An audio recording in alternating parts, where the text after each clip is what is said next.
Hey, what's up, guys? Sean Woodson here with Gervais Digital Media Company. Today, I have here a special guest that will be joining us for an interesting interview nonetheless. Um, he is a six-time champion via Bang Zhan. If I'm pronouncing that right, is it Bang Jin or Bang Zhan? Oh, Bang Sen. Yeah, Bang yeah. Zhen, nice. Okay, the Bang Zhen Grand Prix, the New Zealand Endurance Series, New Zealand Porsche Cup Trophy, also the New Zealand Porsche Endurance Cup, New Zealand Sports Car Series, and also the 2004 and '05 Formula Challenge. A recorded 45 fast lap recognitions, 45 poles, 118 podiums, 45 wins, and has 315 races under his belt. Truly a pioneer of the sport. He has been Oh, racing a very long time, and he has absolutely seen a lot in this sport. We have the one and only Jonathan Robert Lester, known as Jono Lester. well, great. You're the first to refer to me as Jonathan. Normally, my nana calls me that, so that's a bit. Okay. All right. All Um, right. Thank you for the kind intro. You make me feel old. You realize how long I've Oh, been racing now, but but it's great to be yeah. joining you. Oh, well, you know what? Honestly, like I said, first interview here. I'm very honored to have you, to host you. And I'm going to always remember this interview as I go into my career. Again, it's an absolute honor to interview you. You have, like I said, you've been in this sport a very long time. You've seen a lot. Um, and I think for a lot of guys out there who are fans like myself, or even there could be kids or younger teenagers out there that could get some knowledge from this interview. So um, before we go into motorsports, I want to talk about some of your interests, your personal interests. So first question. um, all right, so you were born in Palmerston North, New Zealand. That's right. No, it is known for its rose garden, claiming the title as the Rose City. You've done your research. So you have an interest for plant-based lifestyle. Can you tell us some of your favorite plants, and what Okay, motivated you to take interest into that hobby? so um, I had no idea Palmy had a rose garden. To be honest, I, Yeah. I I grew up there, and I moved away after high school. Once Okay. my grandparents retired from this racetrack here, I was cleaning out my pop's house the other day, found all of his old clothing. So Nice. this track map you can see here is the family circuit Yeah. that Yeah. my grandparents operated near Palmerston North. Okay. In terms of a plant-based lifestyle, that's more so my diet than plants. Although I love plants, I have them all over Okay. my house. Okay. But Nice. that's so yeah. In terms of my sort of culinary tastes. So Nice. Nice. um, yeah, so I went plant-based or vegan maybe 5 years ago now, and I've always really enjoyed, well, not enjoyed, but I've always been very interested in sort of human biology and finding ways to optimize yourself, body and mind. Right. And I've tried most things over my time, but I've also been very, I guess, intentional about researching things before I give them a go, because obviously in a sport that's as demanding, again, physically and mentally as motor racing, Right. um, it's a big risk to make a profound change in the way you train or the way you eat or the way you approach things, because if it goes wrong, then that could be the end of your career. So, Right. so that's something that I sort of tried as an experiment just before COVID. Actually, a few months before COVID, I gave it a go with a buddy of mine, who will probably come up in conversation because he's an integral part of the team I'm driving for now.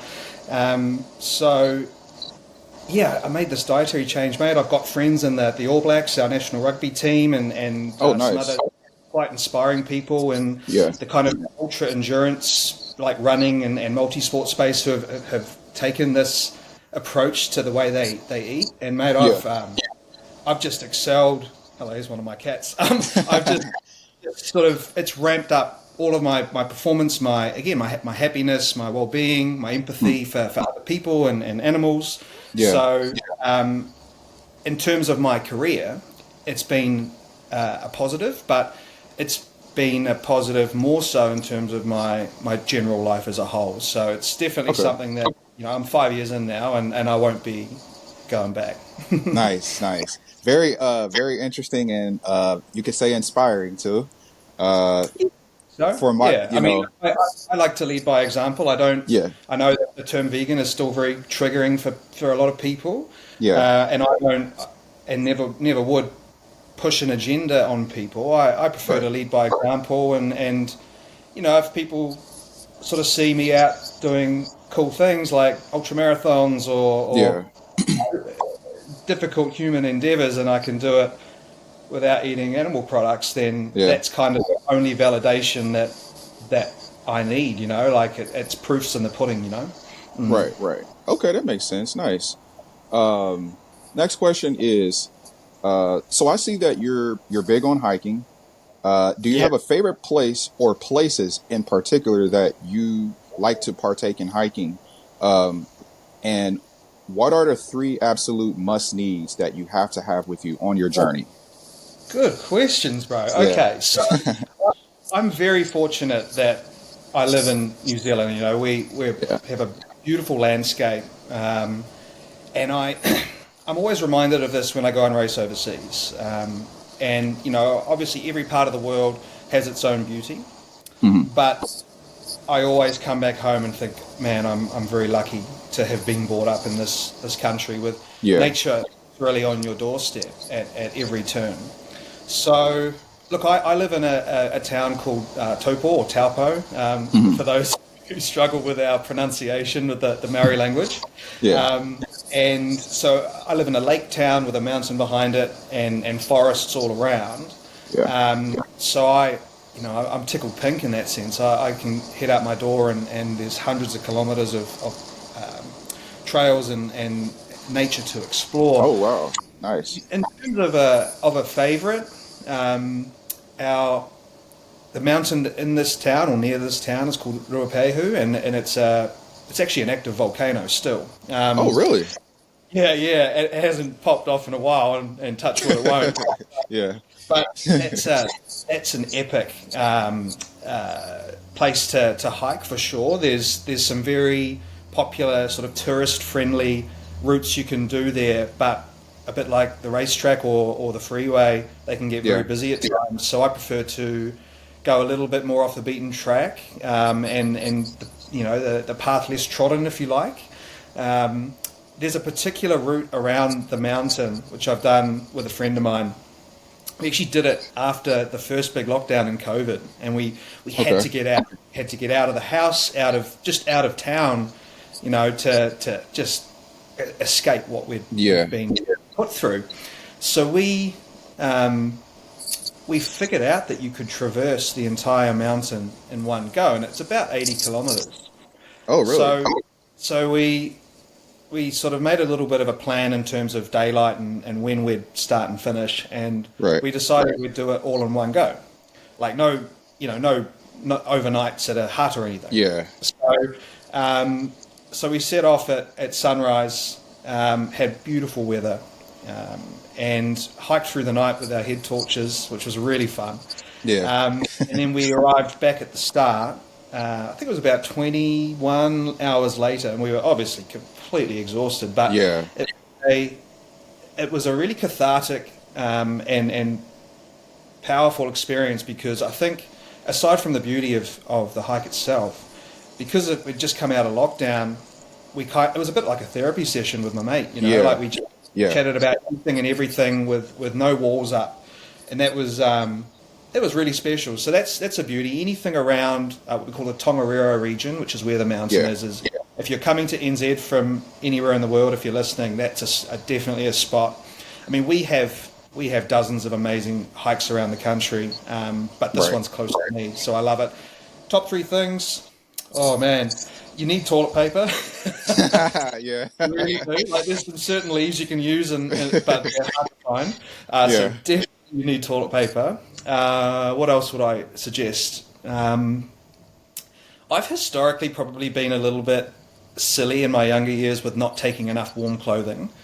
okay, So at the very least, it'd be good to have a base layer of like your wool or polyprop, like your long johns and Yeah, a shirt underneath, so that if the weather does turn, because it can obviously get very bitter up in the mountains, that yeah, you're yeah, you're safe. And the other one, again for safety, I think, which in my older years I'm a little bit more conscious of, would be an EPIRB or a GPS, just in case something goes wrong, because again it okay, can get very crazy out there. right, And in a lot of cases now, your Garmin fitness watch or even your iPhone, you can set up those sort of emergency beacons for your family or a next of kin. yeah, Um, so I think those are probably yeah. important things. I think one thing that I one thing I like about what you just said, because back in the times of COVID, 'cause everything was. I'm sure. Well, here in the States, like everything was on lockdown. Mm. We couldn't. I mean, you could go outside, but I mean, everything was like closed for the most part. Um, and so what I really liked about what you said was um, to get away from. It feels like you got away from like life in general, where you were just talking to your friend, and I think everybody needs that at some point. Just to get Yeah, away. Put your phone down and just go take that walk on that. Take that walk with someone, or maybe it could just be yourself, and just kind of get connected to nature. Because that's really good for the mental state. It's really good for the mental state to like clear yourself every once in a while. it is, mate, and that really resonates with me, because whether it's alone as I guess, a form of escapism, or whether it's with someone else as Right. a way to connect, I think, I mean, we all had a lot of reflection during the pandemic. Obviously, we Yeah. we had Yeah. a lot of us spent a lot of time in our heads, which can be Right. good at times. Yeah. Interesting. But yeah, but for me, I mean, there was many things that I had to grapple with and confront personally, and you can say this in hindsight, and I know a lot of people were a lot worse off than me, but I needed the pandemic Yeah. to confront some things in my life that weren't healthy, and one of the things that I realized I craved more than anything was human connection.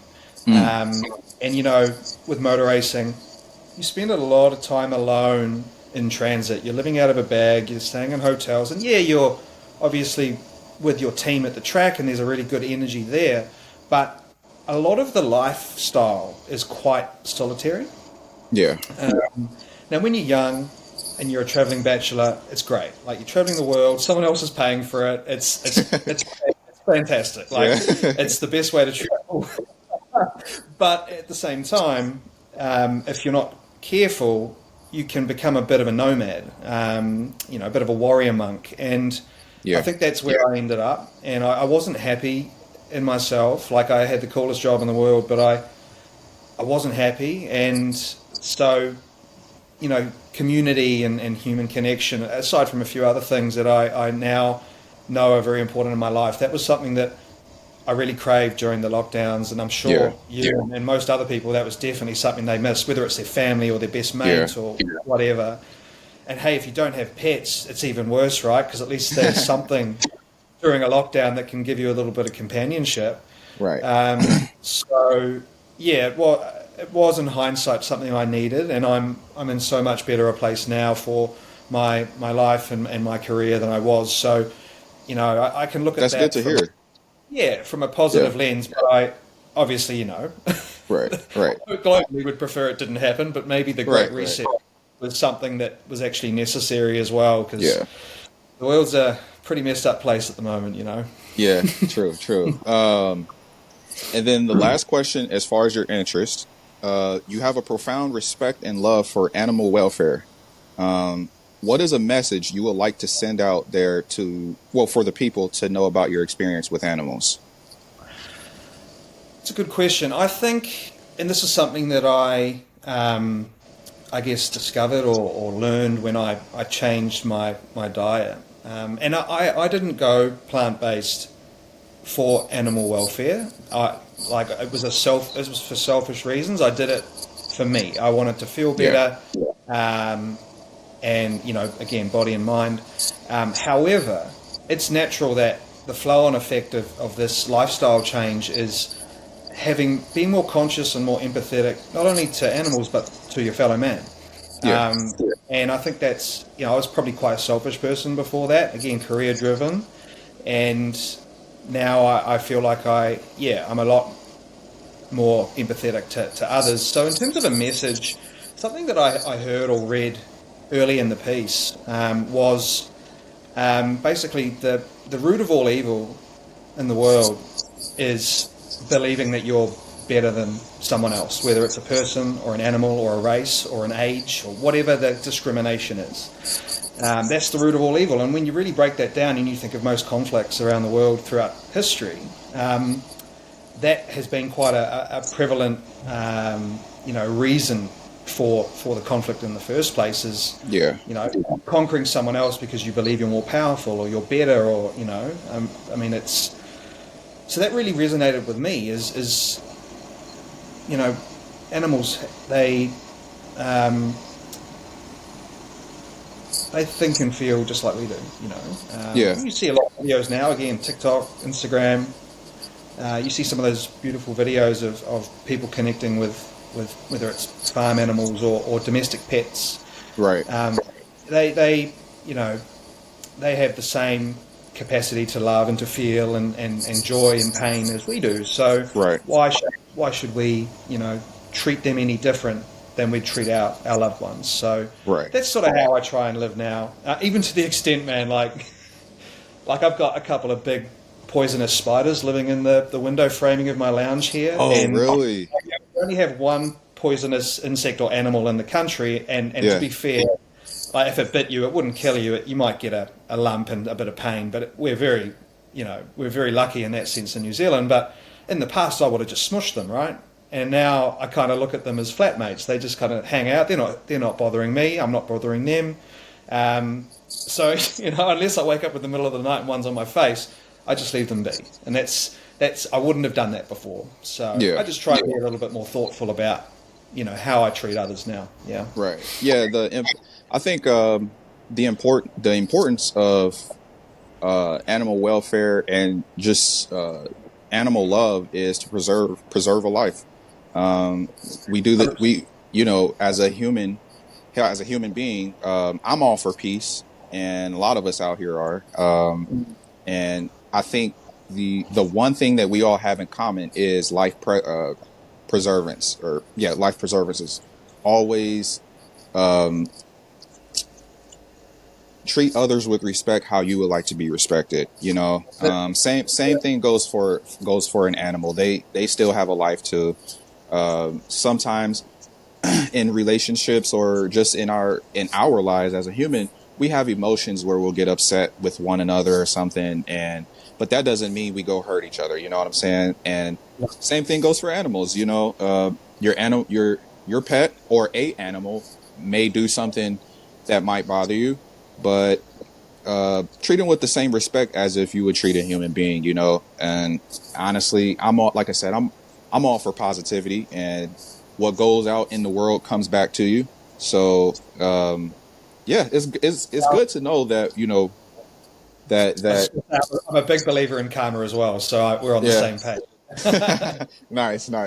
Yeah, it's good to know that that you're definitely into you care about animal welfare and stuff. So I'm going to go ahead and switch gears. We're going to go into motorsport now. So growing up, what level of motorsport competition did you believe would be your dream goal?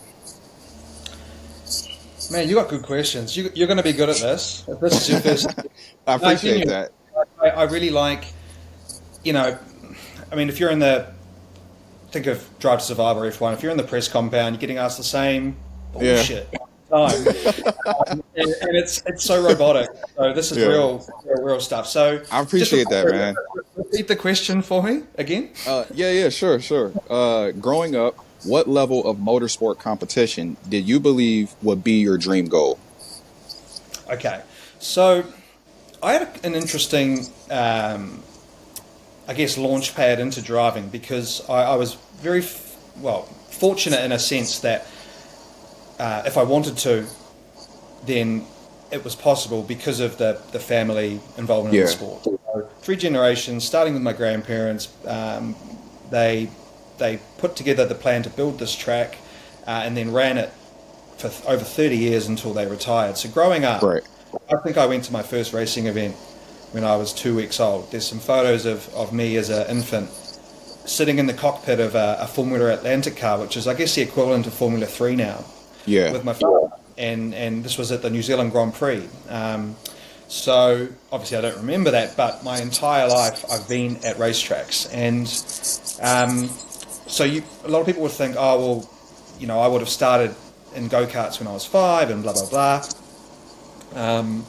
But I think I was desensitized to just how cool and different and out there motorsport was, because to me, it was just my dad's job. Like, I didn't know any different. Yeah. Yeah. So I didn't grow up with this yearning or this desire to drive. I really enjoyed going to the races, supporting my dad's team. So when he stopped racing himself, which is around when I was born, he formed his own racing school, racing team. He was a very successful racing coach as well. Coached guys all the way up to Formula One level. And that was probably more his biggest skill, was actually teaching Yeah. people the skills and articulating it in a way that was understandable to new people. Right. But for me, man, I just wanted to be a kid. I was a fat little fella. I just wanted to hang out with my mates, watch TV, eat junk Yeah. food, like be a kid. And Yeah. That's so important, though. That's actually it is very important. Yeah.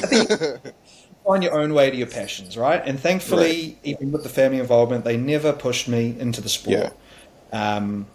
I think Dad thought it was never going to happen because I just showed no interest. I think he put me in a go-kart once, he did. Not I think, he definitely did. And he said to me that I went out, did a few laps, and basically got out and said, hey, thanks, Dad, that was cool, and then just carried on with my life. I didn't have any yearning to do it again. So he was kind of like, okay, well, we'll let him go and pursue other things. Nice. Nice. So to get back to your original question, I didn't do go-karting. I had my 13th birthday coming up, and in New Zealand you can start racing real cars when you're 12, which is cool. So not like full-blown, F3 or GT3 or things like that, but a lot of the junior to middle categories, touring cars, Formula Ford, other sort of smaller open wheelers, things like that. 12 years, like, it's amazing. And that was actually a rule that was very controversial that my granddad lobbied for back in the late 80s, early 90s. And the very first driver to take that up and run with it was Scott Dixon. And look at where he's gone. Really? Wow. Okay. Yeah, Nice. Nice. So, 13th birthday coming up, Dad didn't know what to get me as a present. So he said, do you want to spend a day on this car? I said, yeah, sure. Like, how could I not say yes to that? Right. So up until this point, 13 years of my life, racing was just something that was my dad's job, family business. But, mate, the moment I drove out of pit lane, put my foot down, started plucking gears, it was a light. And I was like, and it was literally like, oh, this is my life now. Like, literally just, man. Yes, sir. Nice, so nice.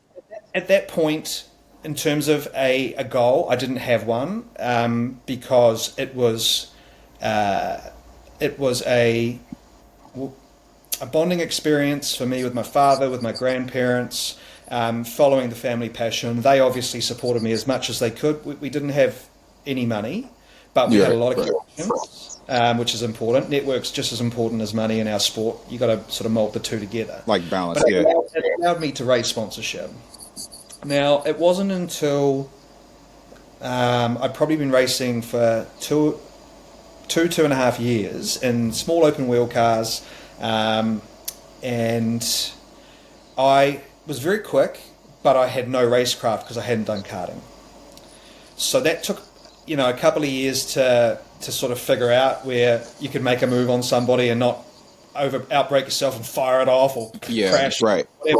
That side of things. Driving a race car is one thing, but racing is a completely different. Oh yeah, for sure. Yeah. So I was just learning, having fun, and trying to find my way and actually see if I had any potential. And then we got to a point, a bit of a crossroads, and I was 15, and we needed to make a decision on what we were going to step up to. Now, the logical pathway would have been Formula Ford into some kind of open wheeler and to pursue that route.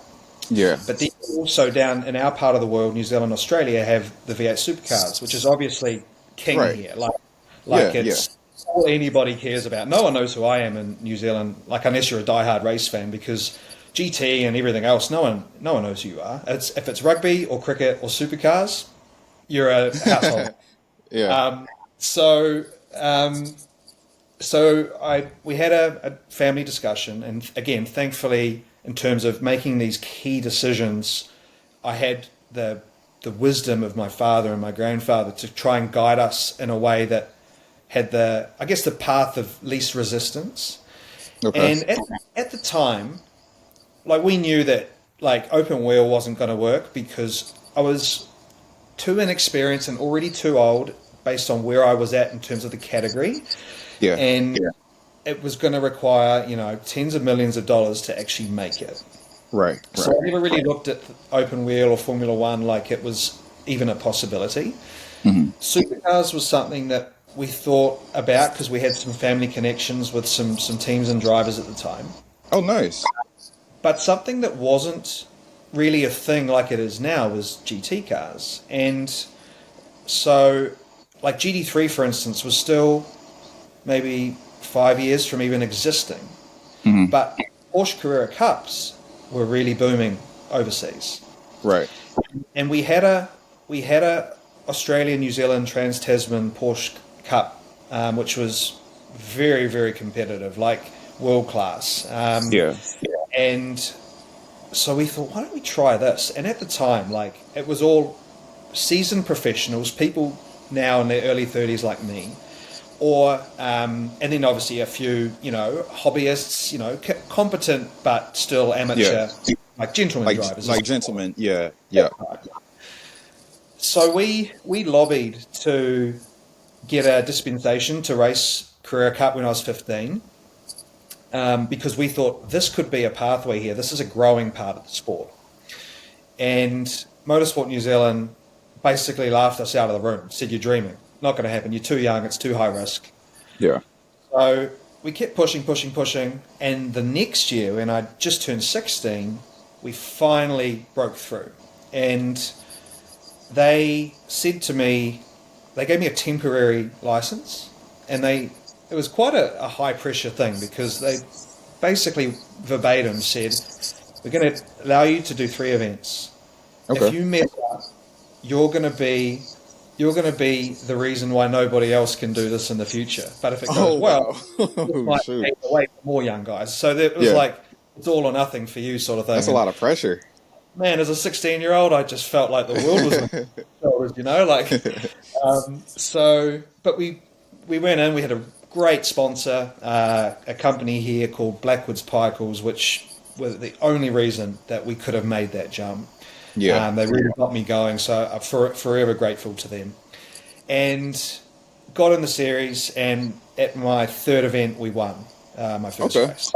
Nice. So I was like, "Cool, boys, I've ticked your box, I've achieved your little thing, and now you can just let it carry on." And there was just a wave of young guys who followed the next year. It became a thing. It became a viable pathway for young drivers all around the world from that point. Yeah. So I really leaned into the GT thing.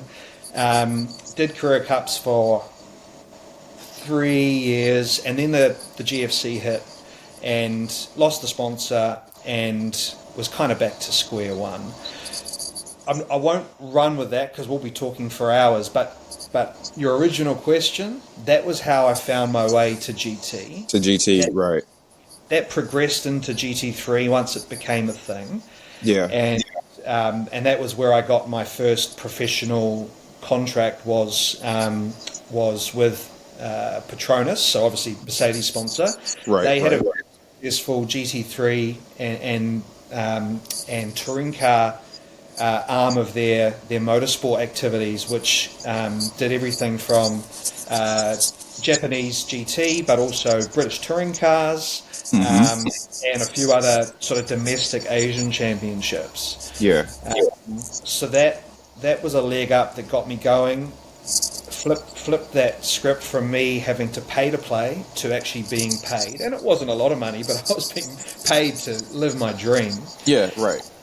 From that point on, not only GT and GT3 cars, but Asia, where I got my first shot, which was in Japan, were my two primary focuses. I knew how hard it was to even get a chance of being paid to drive a race car. So if I was going to try and diversify from this area and these types of cars, I'd only be diluting my chances of success. Right. Right. So that's how I've kind of operated ever since, and that was 2012, the Petronas thing. So I've been doing this at a professional level for many years now. And tell you what, man, I still love it as much today as I did when I first started. Like that same adrenaline rush when I leave pit lane as when I had that track day when I was 13. I really love it. That was a beautiful answer, by the way. Beautiful answer. I'm sorry. No. You're fine. We have all the time, man. There was a lot of risk. There was a lot of risk factor in that decision, and it paid off, man. It definitely paid off. A wise man told me once that you only get one chance at life, so you got to take. What's living life if you don't take risk? And so you don't want to live in a life full of. And I agree. And to your point, when we chose Porsche over open wheel, every man and his dog was just like, "What are you doing?" Like, I would assume. Yeah. They thought my dad was loopy. Like they thought he was crazy. And he was like, "Trust the process." Like I know what I'm doing. And sure enough, now here you are today. Nice, right. Nice. So the next question is, I think you're going to like this one. Okay. It's going to be interesting. If you didn't race, what was going to be plan B or even plan C for your career path in life? This was something that was always a factor because the moment I started racing, Dad was very good about putting some boundaries in place. And he said, you can race until your grades drop, and if your grades drop, you don't race.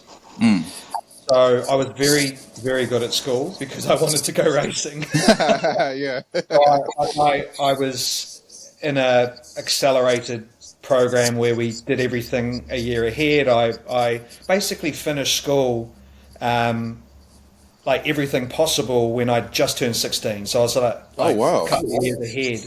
Yeah. And I could have gone to university, but I was 16 and everyone there's 18, 19 and up. Like I wouldn't have been comfortable in that environment. Plus I wanted to go racing. Right. So I finished school, just so happened to like have all my qualifications at 16 anyway.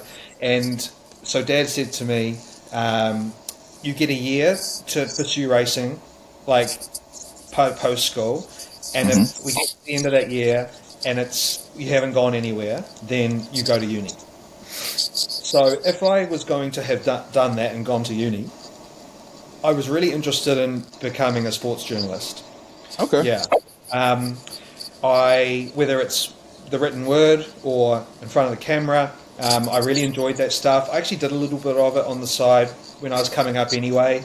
Did some columns for some motorsport magazines and did even a little bit of presenting at some some race events around NZ that I wasn't involved in, and it was so fun. So that's probably where I would have channeled my energy at that point in my life. Okay. If it was now, in terms of something that I feel like I could really pursue with some gusto and some passion. I mentioned earlier, very interested in sort of human biology and how the body works. So maybe Right. some kind of sports performance. But at the same time, too, mate, and this is perhaps a post-career thing. I've got this dream in my head that one day when I've sort of finished up racing, I'd love to open a no-kill animal shelter, like a Okay. rural farm where any animal from a mouse to a horse that is in between a home or has been abandoned or abused Right. can live freely. And hey, that if they don't get adopted, they don't get killed. They just live on this farm and enjoy themselves. That's Right. something, if I can, reach some goals financially and be able to do that one day, That would be cool. that would be like that. I'd still get up every day with the same purpose as I do now. Yeah. That's how I feel. Yeah. Nice. Um, today, as in this moment, 5 to 10 years ago, knowing what you know now, what would you go back and tell your younger self to do differently? To stop being so. Um, I was way too. I was overly focused on racing. Now that's a double-edged sword because I know that without putting everything into it, without having money behind me, it was the Right. only way I was going to get there. But I left so much on the table in terms of the rest of my life. I didn't have a healthy adult relationship for most of my 20s. I was just single. Even things like getting a dog, adopting a rescue dog, Yeah. like something that I've put to the side. And that's partly because of all the travel and knowing that I want to be around. But there's a lot of things in life, real life, that I neglected. So that's, like I say, relationships and other things. And I was just so focused on my dream. And the problem there, Sean, is that what I eventually realized is that motorsport had become my identity, like to myself. Like when someone asked me, "Who are you?" I wouldn't say who I am. I would say I'm a racing driver. Yeah. I tied up all of my self-worth in my results. And in terms of mental health, that was a terrible way of living because if I had a win, I was on cloud nine. But if I lost a drive or had a crash, then I went into a depressive episode. And so I was just living like this, depending on my racing performance. Yeah. It was a roller coaster. It was, and it was a really unhealthy way to live. And this was something that, when everything stopped in COVID, I was able to actually take some time to address and work on. So, like, I don't want to say to any young guy out there or young person pursuing the sport not to give it everything, because you have to. Because there's only probably 1,000 of us around the world in all the disciplines doing it professionally, Right. out of hundreds of thousands who have tried. But remember that motorsport doesn't define you. It's something you do, it's your passion, but you've got to have other interests, because when it stops, if that's all you've got, like most or many athletes post-career, you see Yep. a lot of depression, a lot of suicide, a lot of people feeling like they have no worth anymore. Yeah. And I was very close to being, one of those statistics. Not in a morbid sense, but if I hadn't addressed the stuff and I stopped racing tomorrow, then I would be a pain in the ass to be around, I tell you. So definitely just work hard, but have some balance, and remember that it's something you do. It's not who you are. Yeah. That's very important. I really like that. I grew up playing basketball my whole life, and I come from a basketball family. That is very important because, like you said, I've heard that same advice. As a matter of fact, my mom and dad told me. Maybe for some out there, they might know my last name due to My uncle actually used to be the head coach of the New York Knicks in the NBA. Yeah, No, Mike what? Woodson, and he's actually the head coach of Indiana University men's basketball program right now. So, Are you in Indiana yourself? I'm right here in Indianapolis. Oh, right. Yep, yep. Okay. So, Well, I need to come there one day to the 500, and we'll hook up. We'll have a oh beer. yeah, for sure. Yeah, that would be Yeah, lovely, cool. dude. That would be lovely. Anyway, carry Yeah, on. man. Sorry to butt No, in. no, no. You're fine. You're fine. I've heard that my whole life. Basketball or just whatever sport that you're in, a lot of people they have. It's like it becomes a part of their DNA, and like sports doesn't last forever. Like you don't play the sport or you don't race in motorsports forever. Everything has an end to it. Um, Mm. Part of the reason why I asked you that part B and C with this question was I wanted people out there to hear your answer because you're a professional, and especially for kids out there that will be listening, and I mean whoever. Um, I asked that question because coming from a professional like yourself, like you said, don't let it become you because you're from a much broader like aspect. Like you're much more than the sport itself. You just have to like balance your life out into other things because everything doesn't just lie on whatever it is that you love. So that was a really great answer. I really thought that question out because like I said, I wanted people out there to hear your response to it. On that note, I mean, obviously, you've with your uncle, you've grown up, you've seen it, you've obviously pursued basketball to an extent yourself, Right.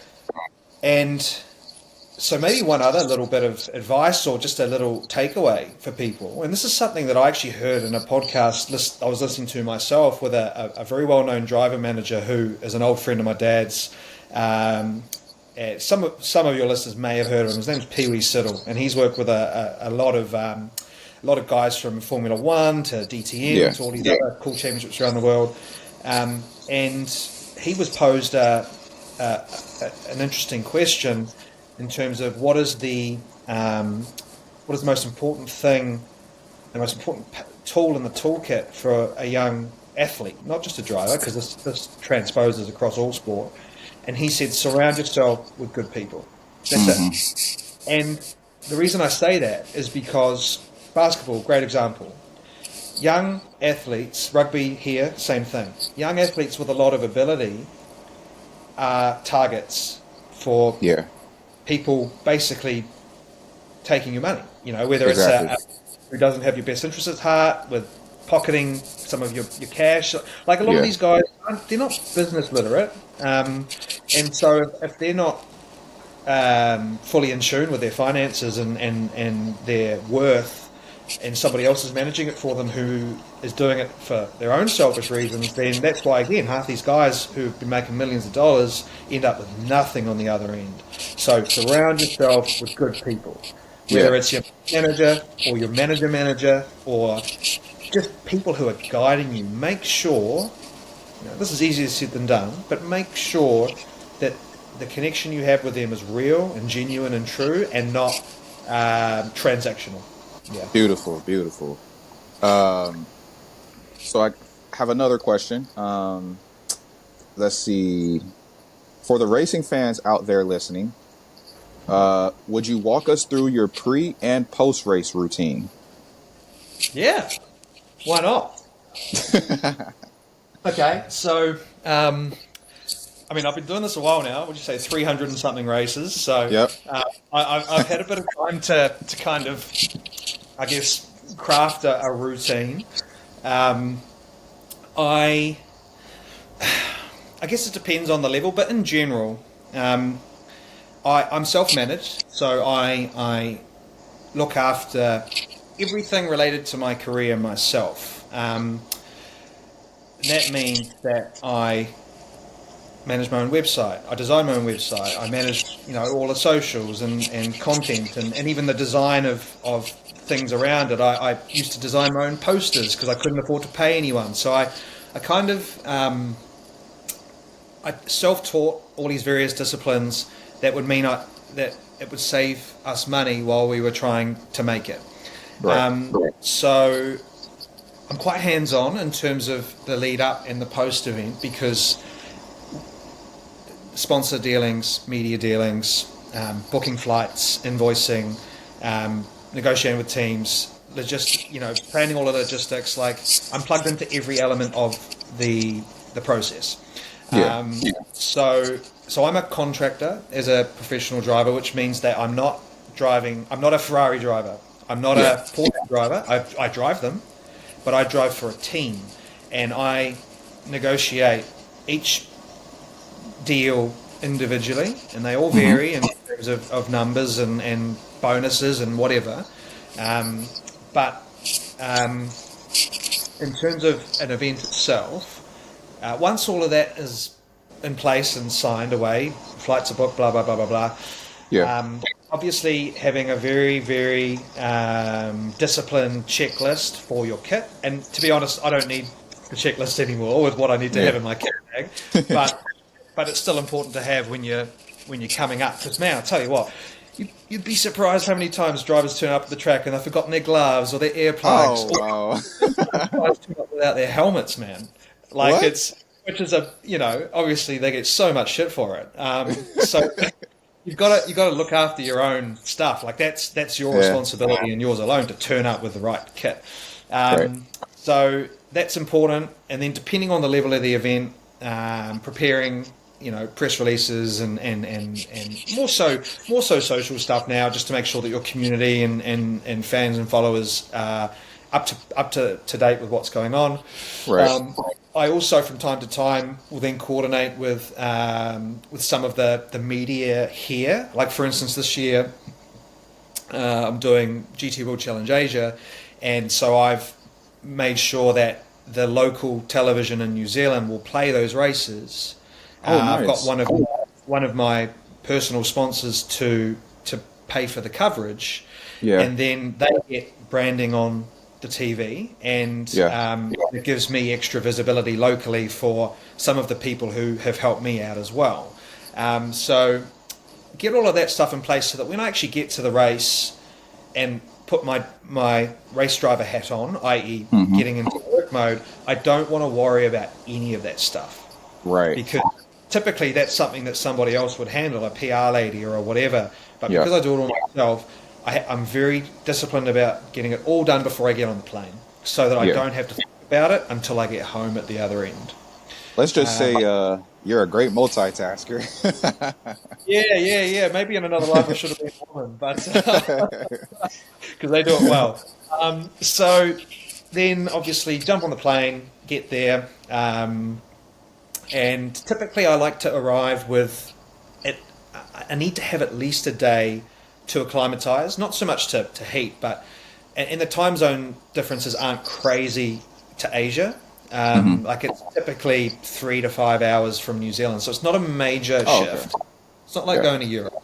However, as everybody knows,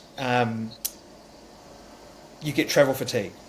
Like you're on a long haul flight, you're on a night flight, you might not sleep very well, whatever it may be. Even just being in a confined space with a lot of germs and all around, like, it's important to make sure that, and I've made this mistake before in the past where I haven't had any other option, turning up, like, let's say 10 p.m. the night before testing, and then waking up the next day having had a horrible sleep and feeling like a zombie and being expected to perform at that peak level in a race car.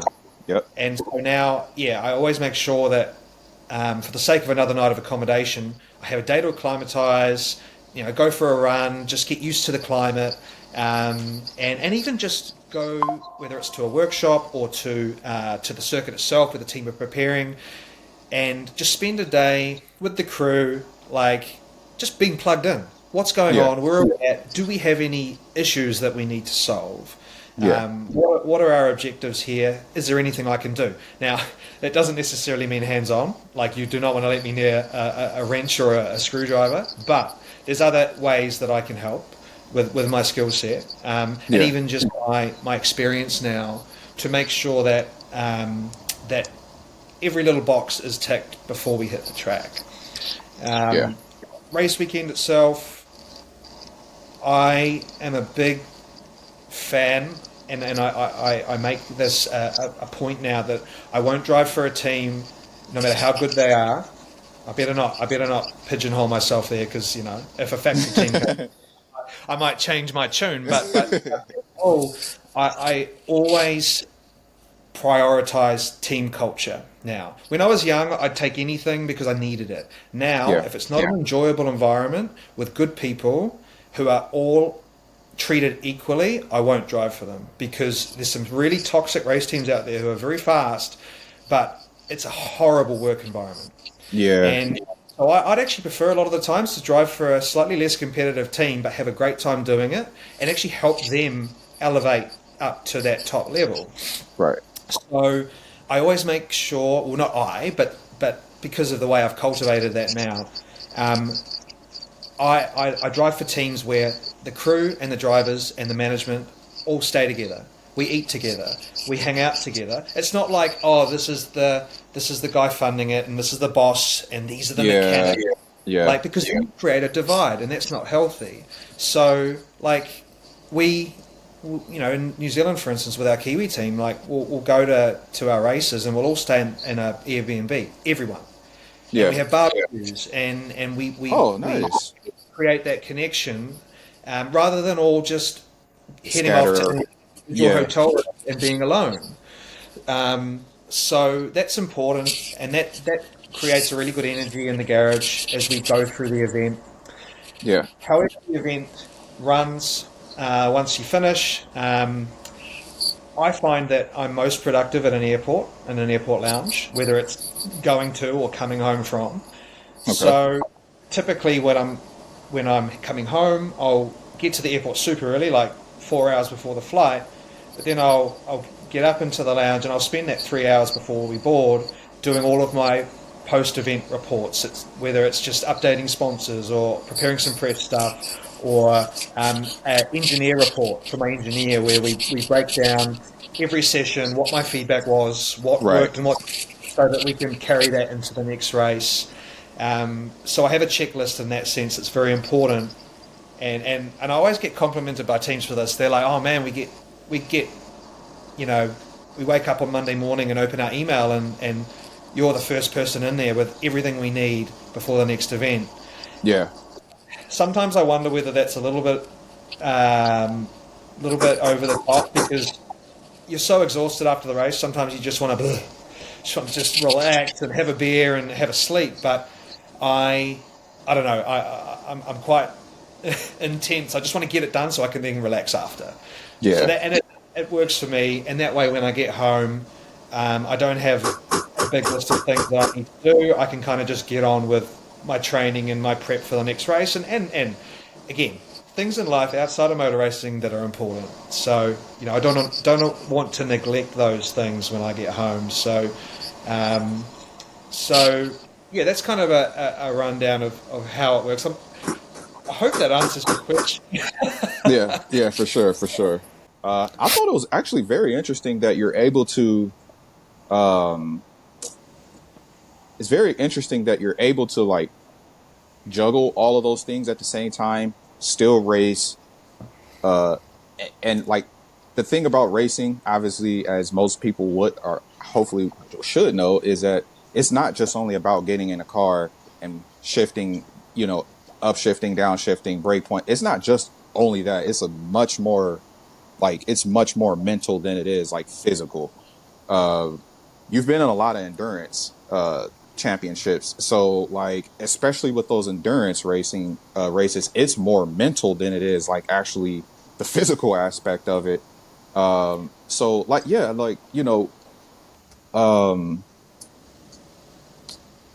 it's very interesting that you're able to do all of these things and still be a racing driver at the same time. Like it's like you're just literally it's really hard because I guess so if you put it from like a Formula One perspective, Lewis Hamilton, like really most of what he just has to worry about is just the racing aspect of it. Like you said, those guys, they got the PR. Yeah, they got a PR. They have a social media team. They have literally a person that does like absolutely everything around their lives. All they have to do is just race. So 315 races that you've done, a lot of, 6 championships. There's a lot of accolades that you've accomplished and able to do this at the same time. That's very interesting. And very impressive, I'd say. Yeah, thank you. I mean, I guess like that kind of way I operate is Yeah, all I know because, like I said to you, it's the way I had to do it when I was young. I had no choice. There was no alternative. So I kind of just that's kind of just grown into the way I operate as an adult. And something that is often overlooked in our sport, and it's something that people wouldn't even be aware of unless they pursue it yeah, themselves, is you learn from a young age so many just amazing life and business skills because from a young kid or a teenage age you're dealing with people in boardrooms, you're having to pitch yourself to a right. sponsor, you're having to deal with media, you're having to learn about budgeting and fundraising and negotiation, and building a brand in yourself Yeah, and all of these things which, in terms of in terms of a LinkedIn bio, as much as yeah, I hate that bloody website, in terms of that, like you actually build a little bit of a roster of skills which are extremely valuable in other careers or other walks of life. yeah, So while I may not have a tertiary qualification for post school, I believe in terms of the school of life, I've learnt a lot, and we are dealing every day with extremely successful people, like yeah, particularly in GT, because so much of what we do is pro am. A lot of the amateurs we are driving with are billionaires. Like they are self-made, very successful, very intelligent, sort of 1% echelon of people. yeah, And so, one of the things that I really value now is sitting around with these guys in a social capacity at a dinner or whatever, away from the racetrack, and just listening to how they think, how they tick, how they view the world, how they view the economy, how they, what they think the future holds, and their little takeaways from the way that these people think are not how you and I think. yeah, It's almost like we're in March 2024, but they're all in March 2026. Like it's like yeah, they can future. It's fascinating, but I get so much from that. I don't know what that'll lead to, but there are some mental shifts in the way that you think about things or the way that you approach things just based on being around these people and sponging off their intellect, really. yeah, yeah, So that's just as valuable to me as a currency as being paid to drive a race car, because what you're learning, but also the network you're building. Like yeah, I'd like to think that if I stopped racing tomorrow and I did want to go into the corporate world, that I could call any one of half a dozen people who I've worked with in motor racing yeah. and find an opportunity. So Motorsports are all about networking, that's something that's often overlooked, but it's very valuable. right? So I have a few fun questions for you. All right, hit me. All right, so and I know we're getting kind of late or kind of later into the Right, interview, no, but you're the one who's in the evening over there, so we go as long as no problem. all right. What is your top 3 favorite road cars, or Good if you question. have a top three? Yeah, I've always been a BMW fan. Um, nice. I have a BMW. yeah, I've always owned them. I think I've had 6 of them in my time, from like a shitty old 7 Series hearse, like some really cool like 3 Series E90s. I've got a 4 Series now, Nice. and I'm actually racing the M4 GT3 this year. Yeah, I saw that. That's sick. It's gonna be Sick. so sick. So I really like the M4 in terms of a road car. I mean, the M3 is the ultimate driver's car, but I like the coupe with the M4. Yeah. I'm not really a huge fan of like gaudy supercars. Like not that I have the means anyway, but I don't think I could ever see myself driving a Lambo around town or driving a Ferrari around town. I much Okay. more see myself in something a little bit more sedate, like a BMW or like an RS6 or Yeah. even like a nice X5. You know, like Okay. Yeah. an SUV. Like I'm not flashy in that sense. I appreciate a nice car. I love a nice sound. Um, Tell you something else that fascinated me recently, mate, was when we were testing the BMW pre-season up in China. Their Yeah. EV market is insane. Like, Really? oh, there's like 100 different brands, and none of them are Tesla. Oh, So really? Tesla's there, but they don't sell them. They support their own market. So, mate, Hmm. you've got cars there. We were my driving partner for Asia this year has an SUV, which the entire dashboard end to end is like a screen, like an iPad, and every What? passenger car front and back has their own individual device, so they can have four different Bluetooths going, four different Netflix What? going, their own stuff, and then there's a little like a bobblehead robot sitting in the middle of the dash, which is like a Siri that works. And so we're just driving along, and he starts talking to it in Chinese, and the little face starts going blah blah blah and moving around and doing things in the car without you needing to touch anything. It's Are you like serious? it was like being in the future, man. What? So This is like crazy. I like the idea of EVs. I know there's a long way to go in terms of it being an emerging technology, but not that we can purchase these brands in New Zealand, but some of Yeah. those cars were very sexy, extremely well appointed. It was like driving an iPhone, like they were Wow. so well appointed, so intuitive. So maybe if I end up in China, I'd go for something like that Yeah. if I couldn't get a gas guzzling M4. Yeah. No, that's nice. Nice. Actually, I drive a regular. I mean, it's a F30 F3320. Yes, It's the N20 engine. yes. Yeah. So that is that like sort of 2014, 15 sort of Yeah. spec? 2016. Sick. Yeah. Yeah. Yeah. So hey, it does good on gas. You got good taste, man. Be, You're be, before that, I had a Mitsubishi Eclipse. So it was yeah, I had a Mitsubishi Eclipse. So uh, definitely a different change in lifestyle. But no, I mean, I'm actually believe it or not. So I'm actually working on getting. I want a Corvette, man. Something about hell those Corvettes. Yeah. yeah, Something yes. about the Corvettes. I love them. I love them. What do I you? know they're probably big. They're probably big where you're from, or right? Or no? They we're more so. So in terms of a GM product, down under we've had a brand called Holden, which is no more. Yeah, yeah, So they're now moving into Chevrolet because Holden doesn't exist, right.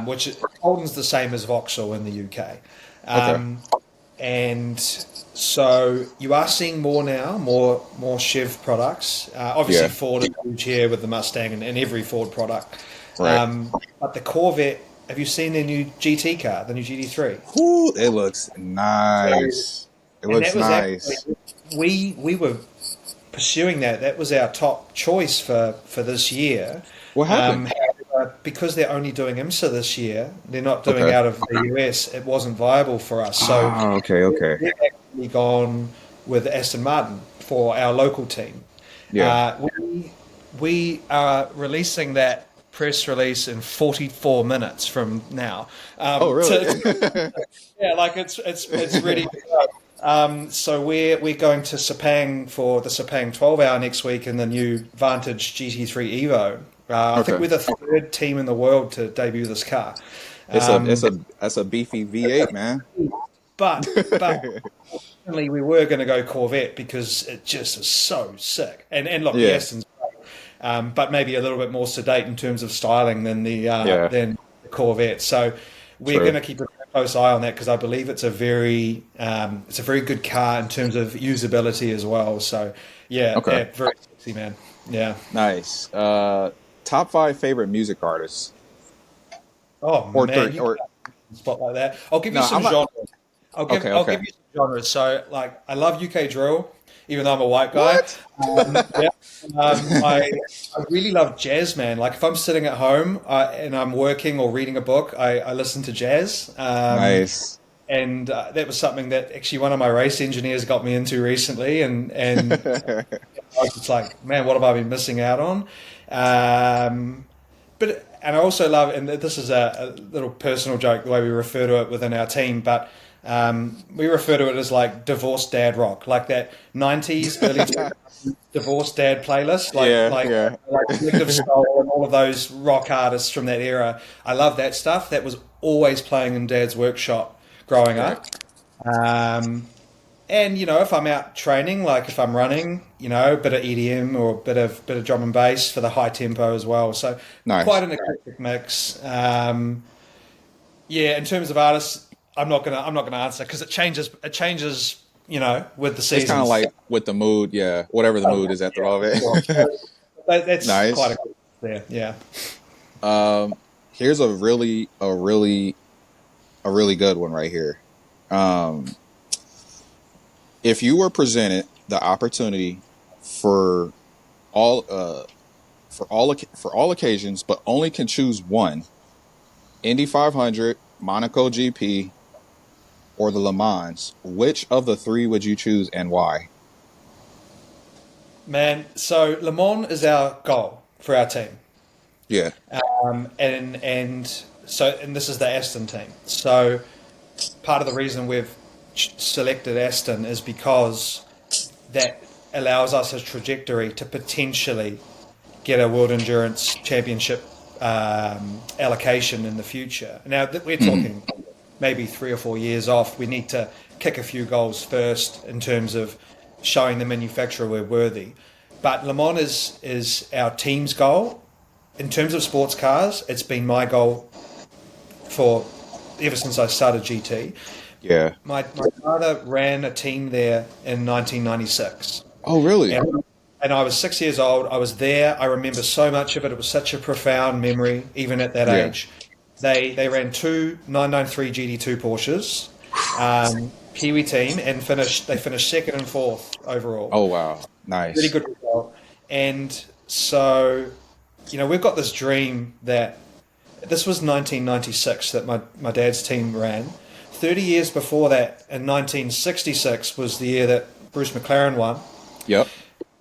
And if we could get 2026, 30 years after, we'd be Oh, the that would first. be sick. Yeah, the first Kiwi team. That would be sick. So I've got to say Le Mans because it's Yeah. where we're hopefully heading. However, man, Indy, like, if I was to remove all of those elements in terms of what's close to me, Yeah.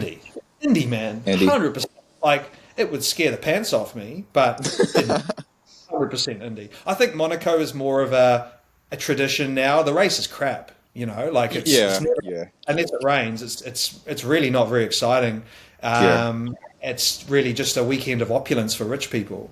Yeah. But Indy's like, oh, For I the mean, race fans, I yeah. agree with you. It's like So Le Mans or Indy.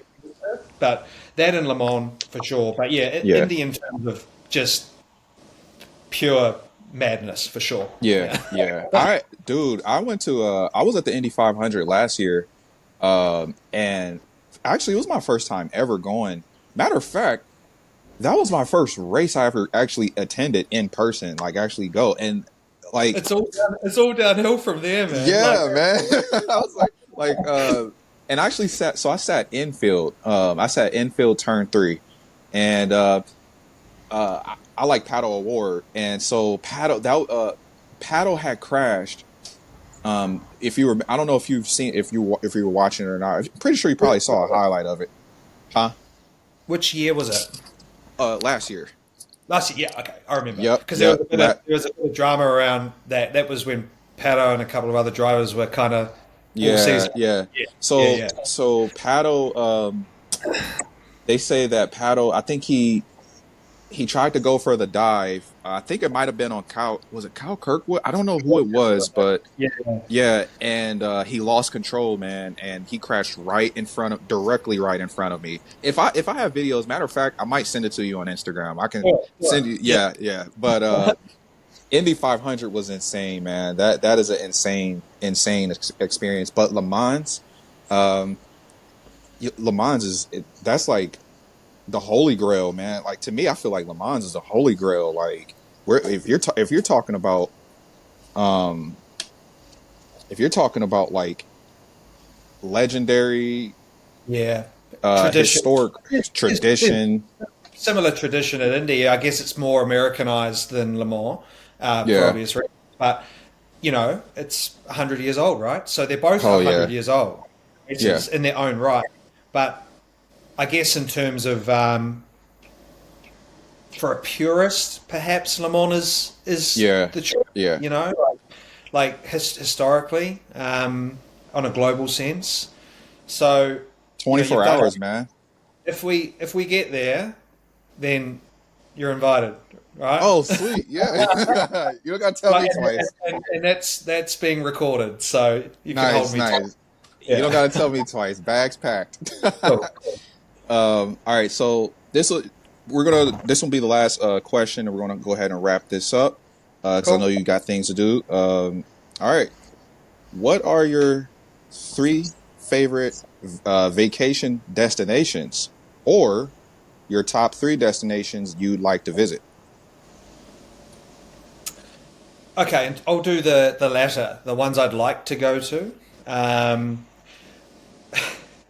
and I say this in jest because in reality it might not be as exciting. But I like the idea of like danger travel. Me and my best mate Sam, we always talk about this, like doing a trip to North Korea or doing a trip to Really? like war-torn Syria. Maybe not right now, Yeah, but going to places that are not tourist destinations and a little bit dangerous. Because I mean, again, danger in it is what I do. Like yeah, driving a race car on the limit is dangerous, and it makes you feel alive. And so visiting places that are in war-torn parts of the world or very controversial parts of the world are interesting to me, even though it's incredibly risky.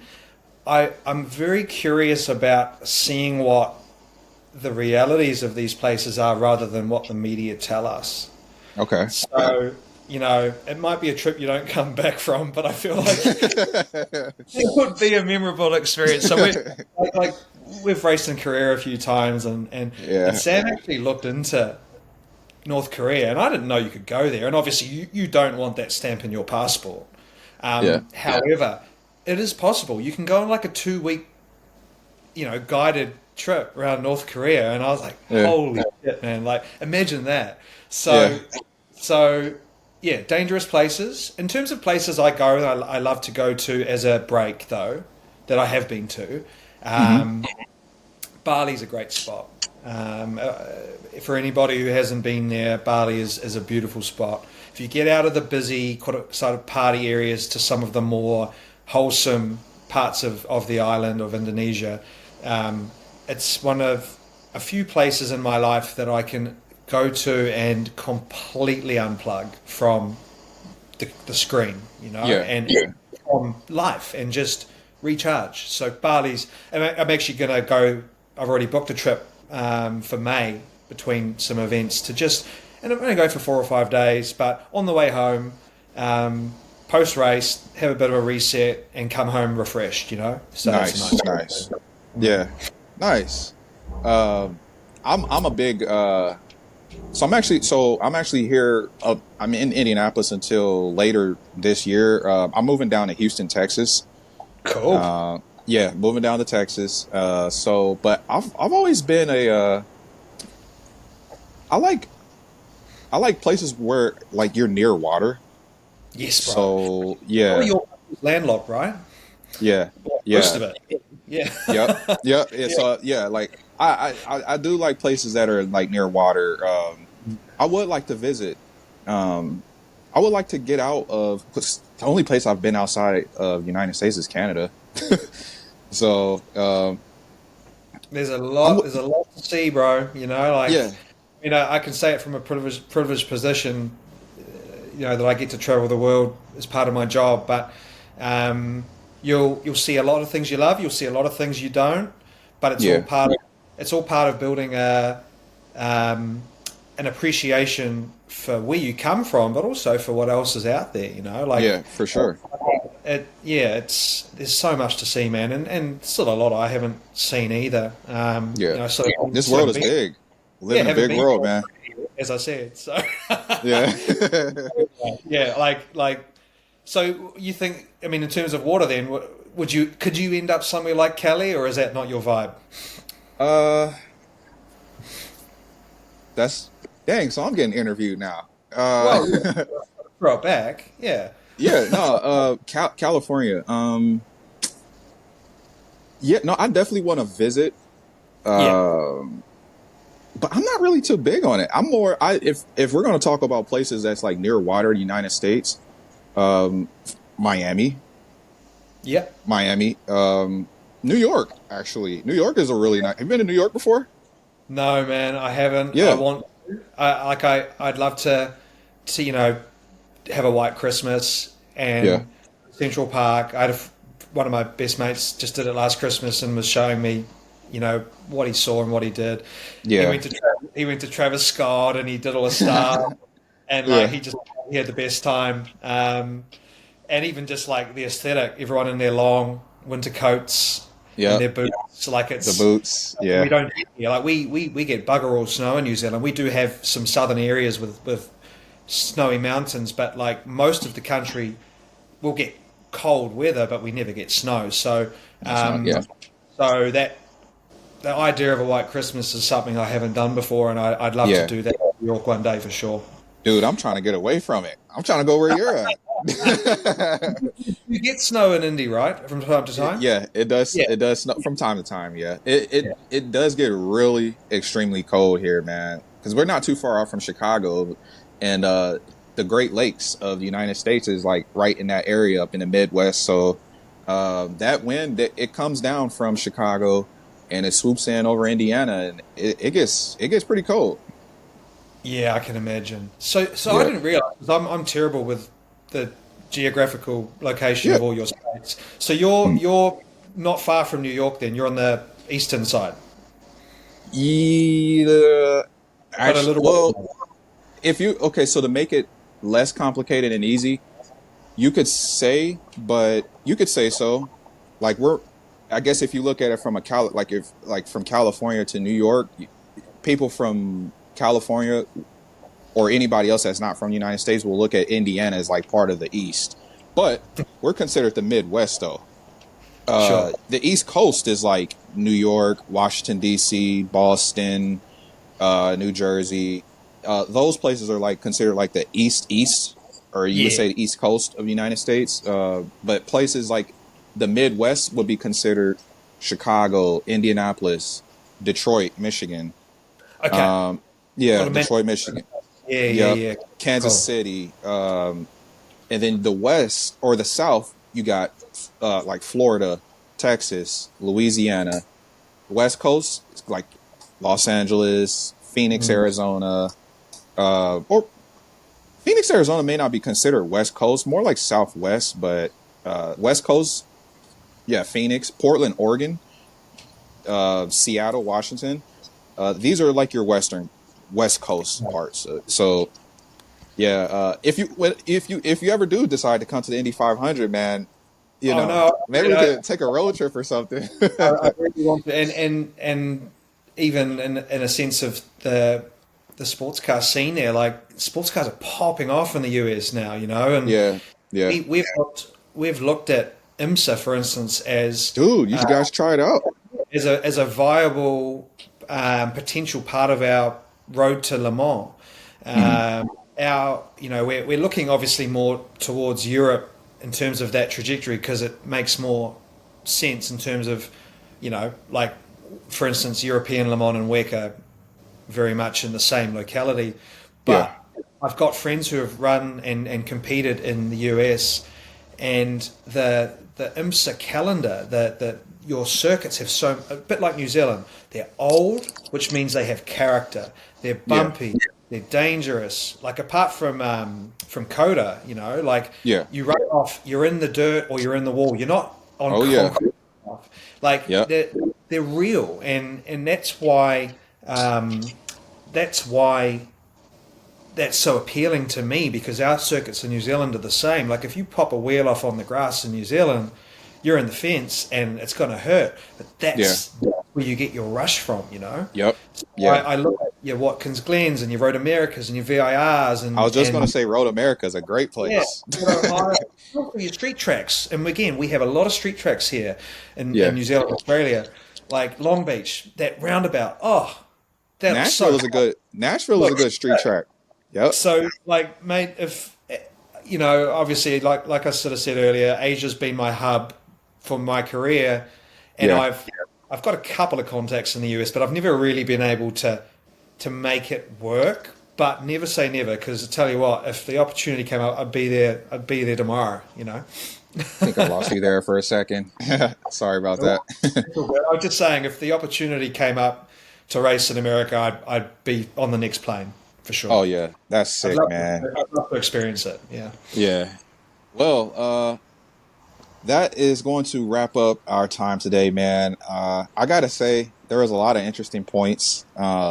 This was definitely an interesting talk for sure. And yeah, man, I definitely love the responses that you were able to provide us. I hope you really had a great time. Maybe we could connect again. I think based off of our interview, I think we I think we did really good. I was going to say, like, drop me an Instagram message and we'll connect there moving forward. Because, if this is a sport in terms of on the journalistic side that you're going to sort of pursue, then stay in touch, bro, for sure. Yeah, for sure, man. Yeah, for sure. And I would like to say, good luck on this upcoming season, and we'll definitely keep an eye out, be cheering on, and I'll tell my team to try to post your results and stuff, and that way it's more promotion from our side, and just cheering you on, man. Just cheering you on. I really appreciate it, Sean, and it's been a great chat, and that's partly down to your great questions. Dang, I think I'm still losing you, man. My Wi-Fi is acting kind of weird right now. But I was just pumping your tires up, telling you your questions were great. So well done on your first podcast, bro. Oh yeah, thank you. I appreciate that. I definitely appreciate that, man. Hey, well, like I said, it's been great talking to you and everything. I will send you a message on Instagram, and we'll go from there, man. Awesome. Thank you so much. All right. Cheers, brother.